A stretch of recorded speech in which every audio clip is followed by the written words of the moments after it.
Hey guys, this is Lala Legacy and welcome back to another episode of Coming Out on Top. So let's jump right back in.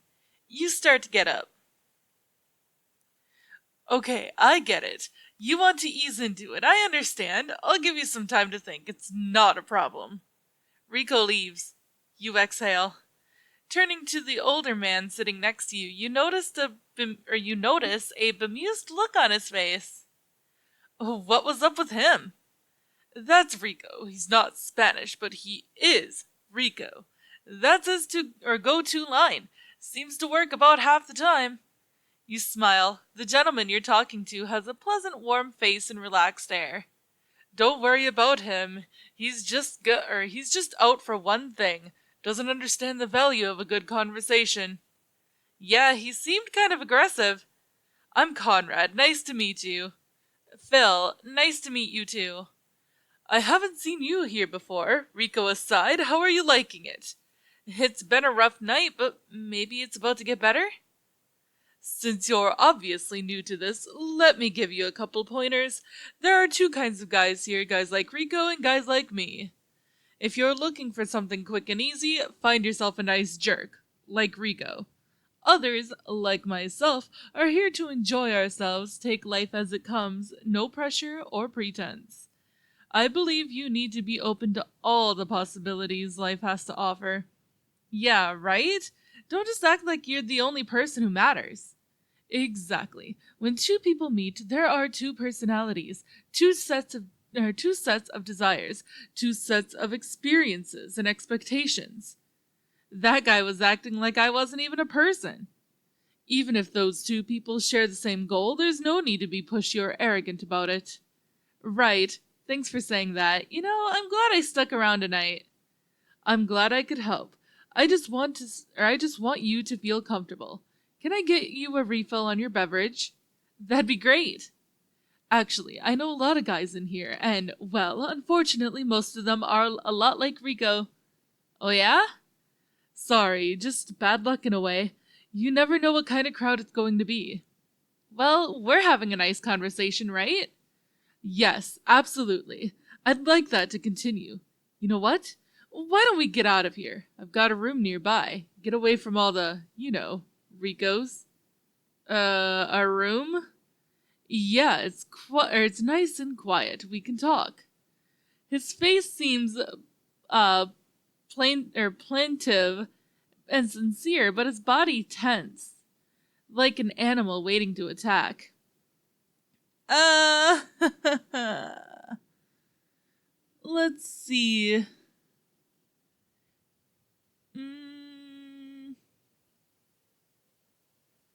Crap. I don't see. Hold on. Um, um, um, um, um, um. Hmm. Okay, I got it now. Okay, you really had me going there. I actually believed you when you said you weren't a Rico. Whatever do you mean? I am a nice guy. Oh, there's the line, guys. You tried to get me to your place within 2 minutes of meeting me. I mean, seriously, are you kidding? After that dramatic speech about two kinds of guys? You excuse yourself to the other end of the bar. A large man with soft eyes sits at the very end reading a book.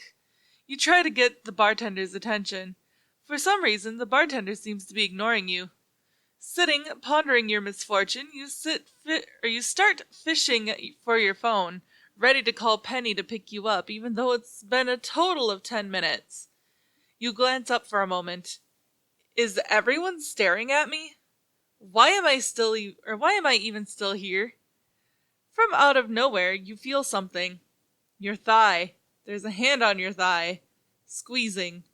You look down. Sure enough, a hand is on your thigh, giving it a nice little massage. What the hell? You jump up from your bar stool. A tall, lean, older gentleman with a pencil mustache eye fucks you. As soon as you stand, he leans around and checks out your butt. I'd like to put some frosting on that cupcake. You feel a rage growing and some a vestigial part of your body. I'm not interested. Don't get upset, sweetheart. I'm just checking out the goods before I pay for them. I'm not interested. Is that so hard to understand? I don't believe you. The man pulls out a billfold, waves it in front of you. You're not paying for anything, asshole. Now fuck off. Everyone in the bar turns and stares at the two of you. A voice emerges from the end of the bar, loud, slow, and wavering. I do not argue. I bend my head close. And half envelop it. I sit quietly by. I remain faithful. I am more than nurse, more than parent or neighbor. I absolve you from all except yourself, spiritual, bodily, that is eternal. The corpse you will leave will be the excrement. Whatever. I'm in too much pain right now to actually be able to focus. You turn around. The voice is that of the man who was reading the book. He sets his book down and stares, pencil mustache in the eye. The confidence drops from the thin older man's face. Walt Whitman, one shortly to die. The creep says nothing as he leaves. You're not sure what just happened, but you're happy to see him go. Thanks. Walt, right? The man can hardly contain his laughter. His laugh, raucous and free. It fills the bar and lightens the air. I'm sorry. Oh my, no. I'm Amos. Oh my god, that's too much. What? Walt Whitman is the author of the poetry I just recited, young man. Oh my god, how did I miss that? It's not like I'm an English major or anything. Are you really? Don't worry, I won't tell anyone. I'm just a little out of it right now. Me too, Phil. That guy actually isn't supposed to be in here. He's been 86'd too many times for pulling stuff like that. Well, it's a good thing you were here, armed with your poetry quoting skills. Yeah, I think that caught him off guard. People don't expect the intellectual from such a plain-looking man myself. Except this man is anything but plain. The vast expanse of his chest, his arms, jaw, cheek, head, and all everywhere, strong, broad, unmitigated. You imagine him punching a building and the building crumbling. People are so superficial, right? In any case, I find my appearance gives me an advantage. People expect less from me because I'm so, I guess, large. Excuse me, it's easier to impress this way. Huh. Man's biggest limitation is not his body or his mind, but his own opinion of himself. What's that? Oh, I was quoting something a friend said to me earlier. Your friend is wise. We are indeed more so prisoners of the lies we've accepted about ourselves than anything else. I'm Phil, by the way. Nice to meet you, Phil. I'd offer to get you another drink, but I have to go. I can, however, give you a lift if you need one. We're gonna accept a ride. Outside, Amos equips you with his helmet, which rattles around on your head. The two of you blast off on his motorcycle, the bike every bit as large and powerful as the man driving. You hold on tight as the roaring engine and sudden force of acceleration thrill your body and mind. For a moment, you imagine wrapping your arms around him, resting your cheek against his back, the wind on your face, the danger of the ride in your heart. On the side of his bike sits a small wicker basket. As his bike slows down a bit, you yell over the engine. What's that? Basket's for my dog. Dulcie? Dulcie? I don't know. You'll have to meet her. Let me warn you, though, she's a heartbreaker. Oh, cool. What kind of dog? She's a shih tzu. Technically, you're supposed to say she-poo, but how can you resist saying shit-poo? I don't know. Shit-poo? It's fun, right? Okay, it is fun. Shit poo, shit poo, shit poo. Shit poo! I think you've got it. Amos's body feels huge. You feel like you're hugging a large, sturdy tree. He cocks his head towards you. Are you all right back there? It seems the thrill of the ride has intoxicated your senses, filled you with a sense of adventure, and unleashed your inner dork. Transportation's never been this exciting. The city's never seemed so alive. And I've never felt this freaking cool. Amos shakes his head, chuckling. Would you like to do something sometime? Dare I say it, romantic? Romantic? Yes, let's say Sunday. If you decide to go out with Amos on Sunday, you won't have extra time this weekend for studying, tutoring, or other social activities with your roommates. I'd love to.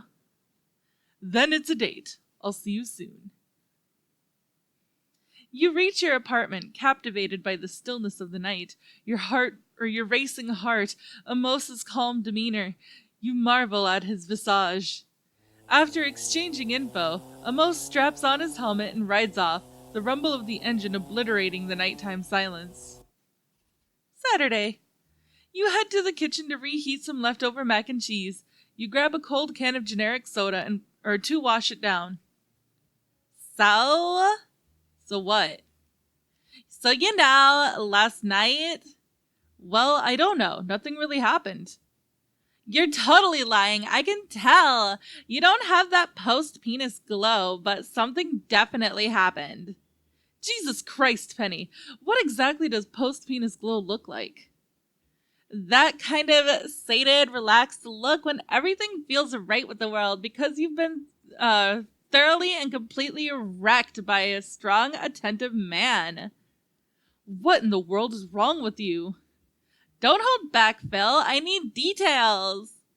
All right, so I did meet somebody. Name?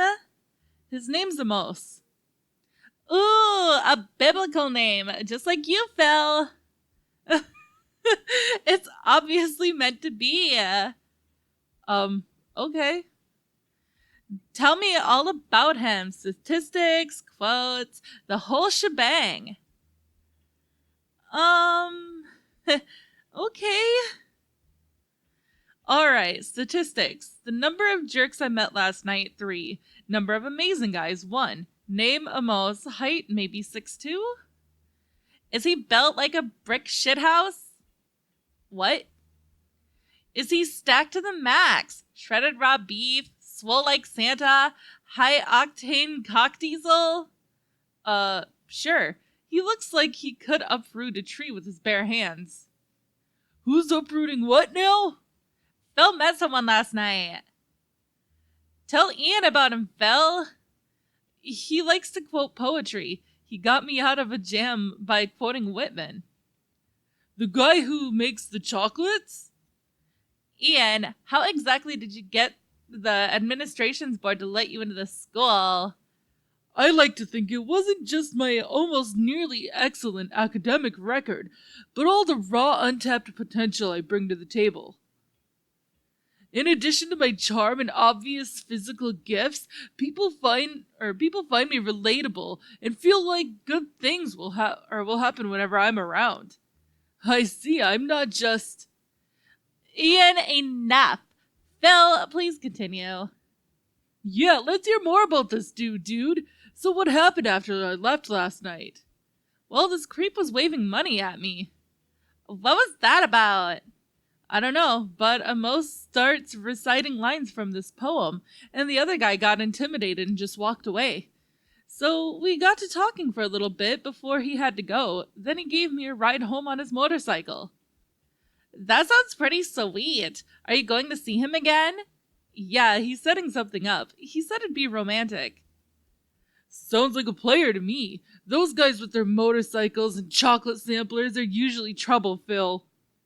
The whole thing already sounds amazing. I can't wait to meet him. Yeah, I've got a good feeling about this. Sunday. You get ready for your date with Amos. Let's keep it casual in a t-shirt. You hear the rumble of the motorcycle outside, announcing your suitor's arrival. You give yourself the once over in the mirror. Hair in place? Check. Winning smile? Check. No boogers? Check. Looking good, Phil. Looking real good. Amos knocks on your or Amos knocks and you open the door. Wearing dress shoes, pleated pants, and a colored white shirt under a pale yellow v-neck sweater, he outdressed you by a good country mile. Oh, wow! Hi! You look wonderful. Thanks, I didn't really dress up exactly. Are you ready for a little adventure? Yeah, I can't wait to see what we're doing. We better get going. Dulcie's waiting for us. She gets terrible separation anxiety. The two of you walk down the stairs to his waiting chariot. In the basket sits the homeliest, most messed up, yet somehow cutest dog you've ever seen. Phil, I'd like to introduce you to Dulcinea. She's a little shy at first, so don't be offended by her lack of manners. She just likes to take her time with new people. Hi, puppy! Oh, goodness. Dulce looks at you, unimpressed. You get the sense that she's judging your attire unfavorably. You climb on the back of the bike and grab hold. Down the highway you go, out to the hills, bounding down a long, curvy stretch of road, no other vehicles in sight. You arrive at a locked gate. Beyond the locked gate, a meadow. Amos gets off, pulls a strange mechanism with two rubber wheels from a saddlebag. He takes Dulcie from the basket and straps her into the device. She's a wheelie dog. Her back legs never worked. Oh my gosh! Don't worry, she gets around splendidly. As soon as Dulcie's situated, she takes off, wheeling around, sniffing, surmising the environment, headed towards the meadow. I brought the standard fare, a bottle of wine, some cheese, apples, cured meats. Let's see, this place is beautiful. It's so serene. Absolutely. The meadow presents a stunning view of Orland below and the surrounding valley. The only sounds are the occasional song of bird and tree shifting in the breeze. You sip your wine and snack on the goodies as you take in the view and crisp air. This is truly lovely. Thank you for coming. Yeah, I had no idea this was out here. It's so peaceful. You said it would be romantic, and it is. Romanticism is a lost art these days. There is no appreciation for the subtlety, the slow build, the intellectualism involved. No sense of wonder or genuine curiosity about another person. It seems everyone's raced to the bottom. Be as stupid and shallow and good-looking as possible, and make things happen as quickly as you can. It strikes me more as insecurity than anything else. Nobody wants to put themselves completely on the line, wrapped in the terrifying but wonderful blanket that is falling in love. Yeah, it seems like everything is supposed to be fun and easy, and if it isn't, it's too much trouble. Exactly, and the cost of that is not developing real depth or trust or anything truly meaningful, because you've not made yourself vulnerable. Maybe it's almost like love has become taboo, but I don't know if people have really changed. It's just that there's so much more pressure to go along, to be cool. That's exactly it. There's nothing cooler than just going along, is there? Uh, let's see, that's a good point. In any case, don't you agree that it's better to be different and yourself than the same fake as everyone else? Yeah, if you can pull that off. I mean, you seem to be pretty good at it, quoting poetry, and wow, all this. I don't know, I guess I'm a bit of a relic. That probably explains my fascination with antiqued poetry and the like. I think it's great! Not just the romanticism, but that you do your own thing. I'm not sure it's my thing as much as it is hundreds of years of tradition and ideas. It's really just close to my heart, something I thoroughly enjoy. I think I like that. But that is all the time that I have for this episode, guys. So, if you liked it, please give it a big thumbs up down below. And if you haven't already, subscribe. By subscribing, you're becoming part of a legacy. I love you guys so much, and I will see you in the next video. Bye-bye!